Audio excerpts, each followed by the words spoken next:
አይነቱ ይለያያል። እኔ ከሰማይ ፍሏት አልጋ ላይ ይፈላል፣ ቢሮ ይፈላል፣ ቤት መኪና ውስጥ ይፈላል። ቤት እየነዳ ጭንቀቱ ስካለ ፍሏ ከዛ በላይ አለ እንዴ? በሩን እንኳን ለማንኳኳት ጊዜ አልነበራትም። በርግዳው ገባች። ለመናገር ጊዜ አልነበራትም። ካንደበቷ ይልቅ አይኗ ተከፈተ፣ እንባዋ ፈሰሰ። እንባዋና ሽቶዋ ተቀላቅሎ ፈሰሰ። ልቧና ብልቃጡ እኩል ተሰበረ። አብርሃም አመድና ትቢያ ነኝ አለ። ዳዊት እኔ ትል ነኝ አለ። ቅዱስ ጳውሎስ እኔ ጭንጋፍ ነኝ አለ። ዮሐንስ 14 ስታነቡ እኮ እሄዳለሁ፣ ቦታ አዘጋጅላችኋለሁ፣ አዘጋጅቼ ስጨርስ መጥቼ ምን አደርጋችኋለሁ? እወስዳችኋለሁ አለ። ወዴት ነው የሚወስደን?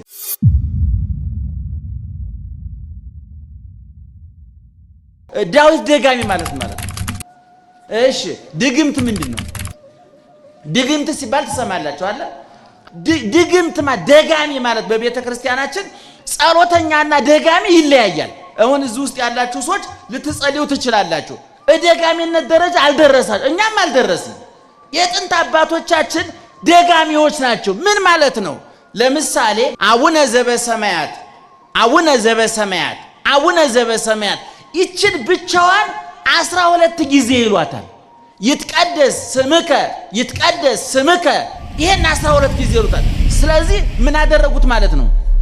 አቤት ደጋገሙት ማለት ነው። አንዷን ቃል እየደጋገሙ እስከ 21 እስከ 49 ድረስ አንዷን ቃል በመደጋገም ይጸልያሉ። ስለዚህ አባገለ ዳዊት ደጋሚ ናቸው ይባላል። ውዳሴ ማርያም ደጋሚ ናቸው ይባላል። እየደጋገመ የሚጸልየውን የሚያዳምጥ ማለት ነው። ምእመናን የምትጸልዩትን ትሰሙታላችሁ? ይቅርታ አድርጉልኝና የምትጸልዩት ትሰሙታላችሁ? ስትጸልዩ ጸሎታችሁ መጀመሪያ እግዚአብሔር ከመስማቱ በፊት እናንተ ልትሰሙት ይገባል። ምን ማለት ነው ይሄ? አንዳንድ ሰው ይጸልይ ምን ያደርጋል? እንኳን እግዚአብሔር እኮ ራሱ አልሰማውም። ይገርማችኋል። መጀመሪያ ጸሎታችን ልንሰማው የሚገባው ማን ነው? ጮክ ብላችሁ ንገሩኝ። ማን ነው ሊሰማው የሚገባው? እኛ ነን። እኛ ሰምተን አጣርተን ነው ካፋችን የወጣው ጆሮአችን ደርሶ በጆሮአችን በኩል ወደ እግዚአብሔር ያርጋል። መስማት የተሳናቸው ሰዎች አይታችሁ እንደሆነ ንግግራቸው ለምንድን ነው የሚበላሸው? አይታችኋል? መስማት የተሳናቸው ወንድሞቻችን አሁን ልክ ጆሮአቸው መስማት ሲያውቁ ንግግራቸው ይበላሻል። ለምንድን ነው? የሚናገሩትን ስለማይሰሙት አረጋግጠው አይልኩትም ወደ ሌላ ሰው። ልክ ጸሎትም ስንጸልይ እኛ መጀመሪያ መስማት ያለብን እኛ ነን። እንደዛ ለማድረግ አንድ አማኝ መሆን፣ ሁለተኛ አድናቂ መሆን፣ ሶስተኛ በፍቅር መጸለይ ነው። ልክ እግዚአብሔር ፊት ሲቆም አንድ ሰው አሁን የቆምኩት እግዚአብሔር ፊት ነው። በጽባህ እቀውም ቅድሜከ ዋስተርኢ ለከ፣ በጧት በፊት እቆማለሁ አለ ቅዱስ ገብርኤልም ለዘካርያስ። በእግዚአብሔር ፊት የምቆመው እኔ ማን ነኝ አለ? ገብርኤል ነኝ አለ። በእግዚአብሔር ፊት ነው የቆምኩት፣ አባቴ ፊት ነው የቆምኩት። የተቸነከሩ እጆቹን፣ የተቸነከሩ እግሮቹን፣ በጥፊ የተመታ ፊቱን፣ አሞት ኮምጣጤ የጠጣ አፉን፣ ምራቅ የተጠፋበት ፊቱን፣ የሸዋግ የተደፋበት ራሱን፣ ከራስ ፀጉሩ እስከ እግር ጥፍሮቹ የተቀበለውን መከራ እያያችሁ በፍቅር ስትዋጡ አይሰለቻችሁ? አንዳንድ ሰው እኮ መዝገበ ጸሎት ይዘል፣ ትልቁን መዝገበ ጸሎት የመጀመሪያ ሰሞን አይታወቀው ወረት ላይ ስለሆነ እየሰለቸ ሲመጣ ምን ያደርጋል? እስቲ ቆይ ስንት ገጽ ቀረኝ? ውይ ጋዜጣ ነው እንደዛ የሚነበበው። ጸሎት ስንት ገጽ ቀረኝ? ጸሎት አይጸልይም። ስለዚህ መዝሙረ ዳዊት 150 ነው ብያቸዋለሁ። በመዝሙረ ዳዊት ቅድም እንዳልኳችሁ አባቶቻችን ስለ ጸሎት የምንጸልየውን ወስነው አስቀምጠዋል። አንደኛ መዝሙረ ዳዊት፣ ሁለተኛ ውዳሴ ማርያም። እንደ አቅማችን ከአቅም በላይም አይጸለይም። አንድ ምእመን 2 ሰዓት 3 ሰዓት ተገትሮ መጸለይ አይጠበቅበትም። ለምሳሌ ጧት ክፍለ ሀገር 62 ሰው ጭኖ የሚሄድ ሹፌር ሌሊቱ ሙሉ ተገትሮ አድሮ ጸሎተኛ ነኝ ብሎ እያንቀላፈ መኪና ቢገለብጥ ማን ነው ተጠያቂው? እራሱ ነው። ለጥ ብሎ አድሮ ጧት ተነስቶ ፊት ታቦ ጌታዬ በሰላም አድርሰኝ ብሎ መኪናውን መንዳት ነው። መነኩሴው በአንጻሩ ደግሞ እግዚአብሔር ያውቃል ለጥ ብሎ ጧት ተነስቶ ደግሞ በሰላም ወለዴ ፌዝ ይባላል፣ ቀልድ ይባላል። ሁሉም ምድብ አለው። እየሰማችሁ ነው? ምድብ አለው። ስለዚህ መዝሙረ ዳዊት የማያካትተው ነገር የለም። እንደው አጠር አድርጌ በመዝሙረ ዳዊት የሚጠቃለሉትን ሐሳቦች ልንገራችሁ። መዝሙረ 150 መዝሙረ ዳዊት በሰባት ርዕሰ ጉዳዮች ላይ የሚያጠነጥን ነው ብለው ሊቃውንት ተርጉመውልናል። እኔ አይደለም የምነግራችሁ፣ ትርጓሜ ቤት ሊቃውንቱ ያስተማሩት ነው የምነግራችሁ። 150 መዝሙረ ዳዊት በሰባት ርዕሰ ጉዳዮች ሊጠቀለል ይችላል። አንደኛ መዝሙረ ዳዊት ውስጥ ፍቅር አለ። አፍቅሮ ጸሎት፣ ጠላትን መውደድ፣ ከቂም ከበቀል የነጻ ጸሎት መጸለይ። 16ኛው መዝሙር ላይ እንዲህ የሚል ቃል ተጽፏል። አንሰ አቀብኩ ፍናወ እጹባተ፣ ጭንቅ የሆነውን መንገድ ጠበቅኩኝ ማለት ምን ማለት ነው? ጠላቴን እጄ ላይ ጥሎልኝ ታውኩት ማለት ነው። በመጽሐፈ ሳሙኤል ቀዳማዊ ምዕራፍ 23 ላይ ስትመለከቱ ዳዊት ሳኦል እያሳደደው በረሃ ገብቶ ነበረ ሸፍቶ። በኋላ ሳኦል ዳዊትን ለማደን 3000 የሰለጠነ ወታደር የታጠቀ ወታደር ይዞ ዳዊትን ለማሳደድ ወደ በረሃ ገባ። ከዛ በኋላ በዛን ጊዜ እንደዛሬ የተዘጋጀ መጸዳጃ ቦታ የለምና ንጉሱ ዳዊትን ሊገል ሊሄደው ሳኦል ማለት ነው ሊጸዳዳ ጫካ ውስጥ ገባ። ሱሪውን አልቆ ቁጭ እንዳለ ዳዊትና የዳዊት ወታደሮች አዩት። እንግዲህ ልብ አድርጉ፣ ሱሪውን አልቆ ቁጭ ያለ ንጉስ ለማጥቃት ከባድ ነው ምእመናን? ንገሩ፣ ከባድ ነው? ከባድ ነው አይደለም። በጦር ወርውሮ መግደል ይቻል ነበር። በኋላ ዳዊት አየው። ወታደሮቹ ምን አሉ? እግዚአብሔር ዛሬ ጠላትህን እጅህ ላይ ጥሎልሃል፣ በአንድ ውጊያ አስቀረው አሉት። እናንተ ከኔ ጋር ምን ጠባላችሁ? እግዚአብሔር በሾመው ላይ እጄላን አላነሳም አለ። ልብ አድርጉ፣ ሳኦል እዛ ጫካ የመጣው ማንን ለመግደል ነው? ማንን ለመግደል ነው? ዳዊት አሁን ሱሪውን አውልቆ የተጋለጠው ማን ነው? አሁን ሳኦልን መግደል ከባድ ነው? ሳኦልን ማጥቃት ከባድ ነው አይደለም። አላደረገውም። አንሰ አቀብኩ ፍናወ እጹባተ፣ ጭንቅ የሆነው መንገድ ጠበቅኩ፣ ህግ ጠበቅኩኝ ማለት ጠላቴን እጄ ላይ ጥለህልኝ አሳልፌ የሰጠሁኝ አንተ ተበቀልልኝ ብዬ ለአንተ አሳልፌ የሰጠዋል። በኋላ የዳዊት ወታደሮች እባክህ አንተ እንኳን ለመግደል እግዚአብሔርን ብትፈራ ለኛ ፍቀድልን እንግደለውና እንገላገል አሉት። እናንተ ከእግዚአብሔር ጋር ልታጣሉ ነው አይሆንም ማለት። የሚገርማችሁ ነገር በመጨረሻ ሳኦል በገዛ ሰይፉ ነው ራሱን ያጠፋው። ማን ተበቀለለት ለዳዊት? እግዚአብሔር። አሁን አንዱ በመዝሙረ ዳዊት ውስጥ አንዱ ያለው ፍቅር ነው። ሁለተኛ ሃይማኖት ነው ያለው። አንድ መዝሙር ከፍቅር ቀጥሎ ሃይማኖትን መስበክ አለበት። ይሄኛው ደግሞ በ21ኛው መዝሙረ ዳዊት እያልኳችሁ ብጽፉትና ብታነቡት በጣም ደስ ይለኛል። መዝሙር 21 በቅንፍ 22 ላይ ማየት ትችላላችሁ። አምላኬ ነጽርን የሚለው ዳዊቱ ቁጥር 6 ላይ እምከርሰ እሜ አንተ አምላኬ፣ ከናቴ ማህፀን ጀምሮ አንተ አምላኬ ነህ። ላይሌ ከተገደፍኩ ማህፀን፣ ከናቴ ማህፀን ጀምሮ ባንተ ላይ ተጣይኩ። ኪያከ ተወከልኩ እንዘሃሎኩ ውስተ አጥባተ እሜ፣ የናቴን ጡት እየጠባው ሳለ ባንተ አመንኩኝ አለ። ይሄ ሃይማኖት ነው። ከናቱ ማህፀን ጀምሮ ከአባቱ አብራክ ተከፍሎ በእናቱ ማህፀን ተዘርቶ ሰኩኖ ቅርጽ ይዞ ከመውጣቱ በፊት ጀምሮ በማን ያምን ነበረ? በእግዚአብሔር ያምን ነበር። ስለዚህ ሁለተኛ ሃይማኖት፣ ሶስተኛ ትህትና አለ በመዝሙረ ዳዊት ውስጥ ትህትና። አንሰ እፄ ወአኮ ሰብ፣ በመዝሙረ ዳዊት አሁንም በዛው በ21ኛው መዝሙር ላይ አንሰ እፄ ወአኮ ሰብ፣ እኔ ትል ነኝ እንጂ ሰው አይደለሁም አለ። ማን ነው ያለው? ጮክ ብላችሁ ንገሩኝ። ማን ነው ያለው? ዳዊት ምንድነው? ንጉስ ነው። በቤተ መንግስት ነው የሚኖረው። በተንጣለለ ቤተ መንግስት፣ በዋንዛ በዘግባ በተሰራ ቤተ መንግስት በወርቅ ዙፋን የሚቀመጥ በወርቅ አልጋ የሚተኛ ሁሉ በእጁ ሁሉ በደጁ የሆነለት ስልጣን ሀብት ከጉልበት የተስማማለት ገናና ንጉስ፣ ለዛውም ከንጉስም ንጉስ የእስራኤል ንጉስ ነው። ምን አለ? እኔ ትል ነኝ እንጂ ሰው አይደለሁም አለ። ቅዱሳን ሲበቁ ራሳቸውን ዝቅ እያደረጉ፣ ምክንያቱም የሚለኩት በማን ነው? ራሳቸውን ከመላእክት ጋር ነው የሚያነጻጽሩት፣ ከበላዮቻቸው ጋር ነው የሚያነጻጽሩት። ለምሳሌ አንድ ሰው እስከ 7 ቢጾም፣ ሌላው እስከ 9 ቢጾም፣ ሌላው እስከ 6 ቢጾም፣ በመካከል ላይ ያለው ስንት ሰዓት የጾመው ነው? አቤት 7 እስከ 7 ሰዓት የጾመው ሰውዬ እስከ 9 የጾመውን ነው ማየት ያለበት? እስከ 5 ሰዓት የጾመውን ማን ነው ማየት ያለበት? እኛ ግን ብልጥ ስለሆነ ማን ነው የምናየው? ተመስገን ጌታዬ፣ ይሄ በ5 ሰዓት ቀረጠፈ፣ እኔ ግን 2 ሰዓት ታግሼ 7 ሰዓት ሞላኝ። የብልጥ አካሄድ ይባላል። ቅዱሳን ወደ ኋላ ወደፊት ነው የሚያዩት።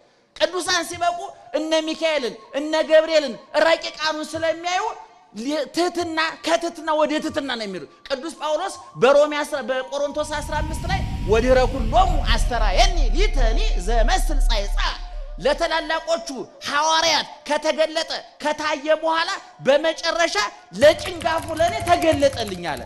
ጭንጋፍ ነኝ ያለው ማን ነው? ቅዱስ ጳውሎስ።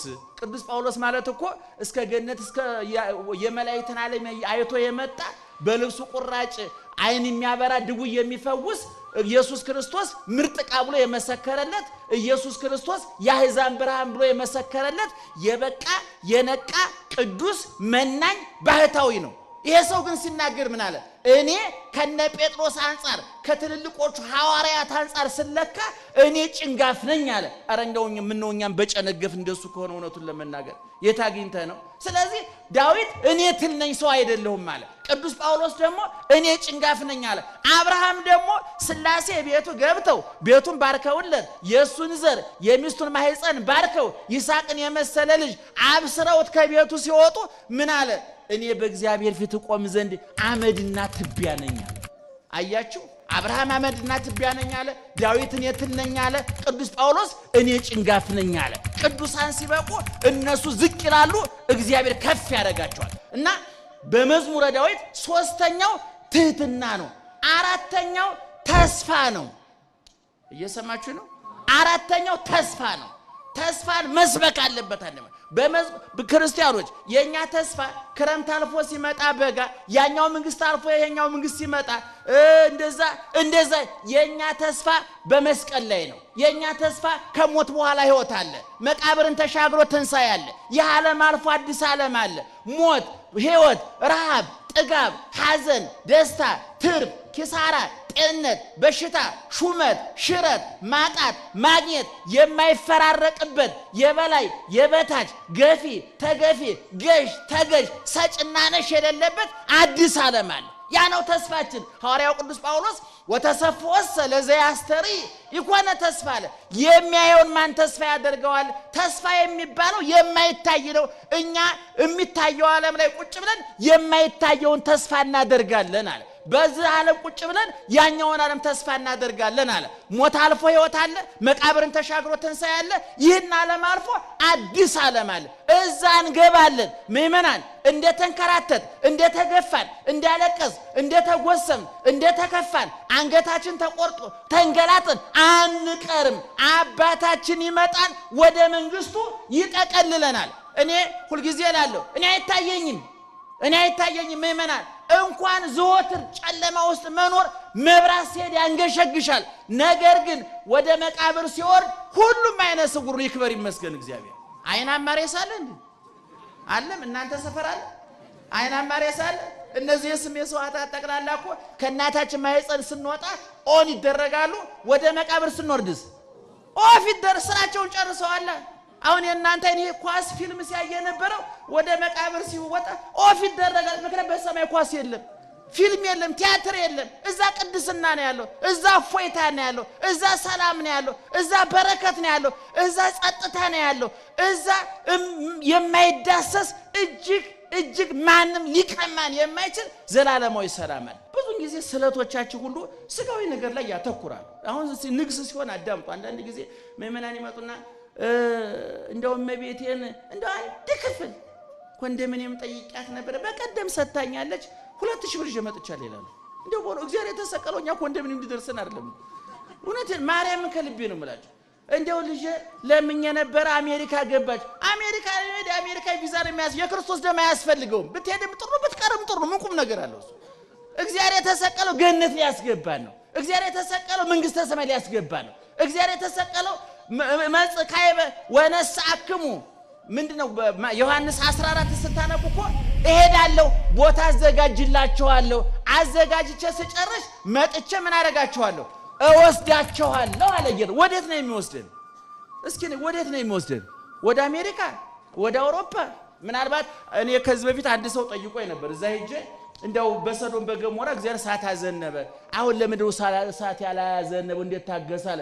የኔ ጌታ እየበላህ እየጠጣህ በተንጣለለ አስፓልት የውሃ የመብራት የሕክምና የምግብ ጥያቄ ሳይኖርብህ በስትረስ ከተቀቀል ከዚህ በለጠ ፍልውሃ አለ እንዴ?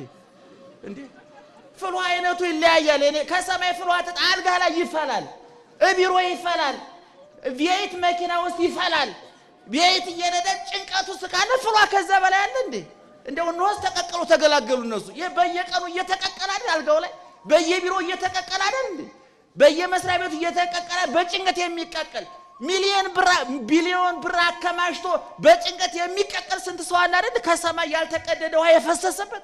ስለዚህ መዓቱ ይለያያል ወገኖቻችን። እየሰማችሁ ነው? አምስተኛ ኃጢአተኝነትን ማመን። በድያለሁ፣ አጥፍቻለሁ፣ ኃጢአቴ ከራሴ ጸጉር ይልቅ በዛ፣ ከራሴ ጸጉር በላይ በዛ አለ። ይሄ ተአምኖ ኃጣዊ ይባላል። ተአምኖ እኔ አሁን አንዳንድ ጊዜ ስብከቶቻችን በእውነት ይሄን ማዋሃድ አለባቸው። እንደው ድነሃል፣ ተፈውሰሃል፣ በደመና ተንሳፈናል፣ አጋንንትን ረግጠናል፣ ረግጠናል። ይሄን ረግጠነው ደግሞ ስድስተኛ ንጹህ ሆኛለሁ፣ ተቀድሻለሁ። እንደ አንድ ሰው ንስሐ ኃጢአት ሰርቶ ወደ ቤተክርስቲያን ሲሄድ ወደ ንስሐ አባቱ ሲሄድ እየጨነቀው እየቀፈፈው ፊቱ ተኮሳትሮ ሊሄድ ይችላል። ንስሐ ገብቶ ኃጢአቱ እግዚአብሔር ይፍታ ተብሎ ሲመለስም እንደዛው ጭጋጋማ ፊት ይዞ ከተመለሰ ልክ አይደለም ማለት ነው። ልክ አይደለም። ንስሐ ገብቶ ኃጢአቱ እንደተሰረየለት ማመን አለበት፣ እንደተቀደሰ ማመን አለበት። በሉቃስ 7:25 ላይ ያለችው ሴት አይታችኋታል አይደል? ስትመጣ ሽቶዋን ይዛ ጸጉሯ ተመሳቅሎ ፊቷ ተጨማዶ ልብሷ ተዝረክርኮ በእውነት እኔ አመጣጦ ስዕሏን ሁሉ ስራዋለሁ ቁጭ ብዬ በሩን እንኳን ለማንኳኳት ጊዜ አልነበራትም። በርግዳው ገባች። ለመናገር ጊዜ አልነበራትም። ከአንደበቷ ይልቅ አይኗ ተከፈተ፣ እንባዋ ፈሰሰ። እንባዋና ሽቶዋ ተቀላቅሎ ፈሰሰ። ልቧና ብልቃጡ እኩል ተሰበረ። በዛ የሐር ነዶ በሆነ እስራኤላዊ ጸጉር ነው። በዛ የሐር ነዶ በሆነ ጸጉሯ የክርስቶስ እግር ጠረገችበት። ክርስቶስ ምን አላት? ልጄ ኃጢአትሽ ተሰርዮልሻል፣ በሰላም ሂጂ። ቅድም ስትመጣ አይታችኋታል። ስሏ አይታይ እንደው ከዛ ጋር ሳሯ ይው እየመጣች ይገርማችኋል። ጸጉሯ ተንጨባሮ ፊቷ ተጨማዶ ልብሷ ተዝረክርኮ አቅሏን ስታ ሽቶውን ተጸይፈው እንደ አርጋ ነው ይዘ የመጣች። ያው ውድ ሽቶ ይገርማ። ያን ሽቶ እየተቀባች እኮ ብዙ ወንድ ገደል ጨምራበታለች። አሁን ተጸየፈችው፣ አንገሸገሻት፣ እጅ አላት።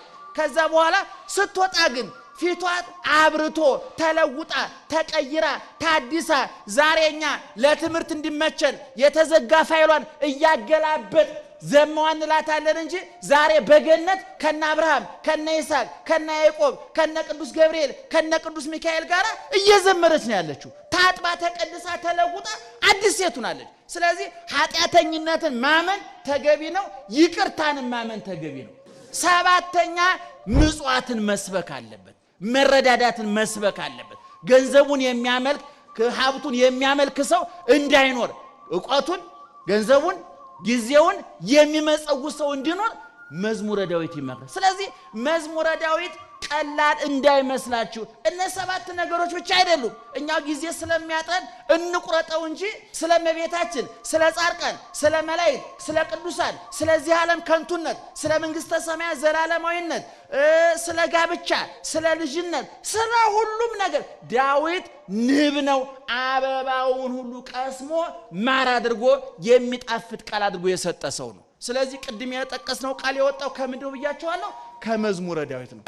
እንግዲህ ስለ ዳዊት ለመናገር የዋህ ነው፣ ቀና ነው። ቅድም ያልኳችሁ ሰባት ነገሮች በህይወቱ ያሉበት ነው። ወደ ጠላቶቹን ይወዳል፣ ሃይማኖት አለው፣ ትህትና አለው፣ ተስፋ አለው፣ ኃጢአተኝነቱን ያምናል፣ ከኃጢአት መንጻቱን ያምናል፣ ምጽዋትን ይሰብካል። ዳዊት የጸለየው ለኛ የጻፈልን የኖረውን ነው።